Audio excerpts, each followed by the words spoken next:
I bought this X-Sense smoke and carbon monoxide detector because it's one of the loudest available. I'm planning to install it in my garage where I regularly charge lithium ion batteries. Since these batteries can sometimes catch fire, often starting with smoke and smoldering, I figured having a loud, reliable alarm nearby could help keep my family safe.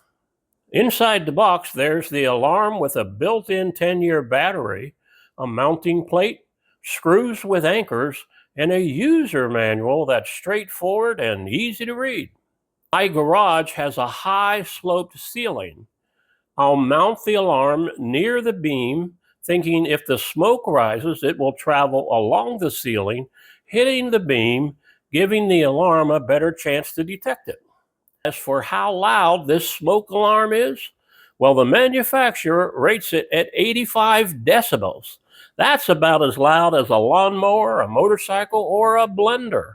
In other words, it's pretty hard to miss. Thanks for watching.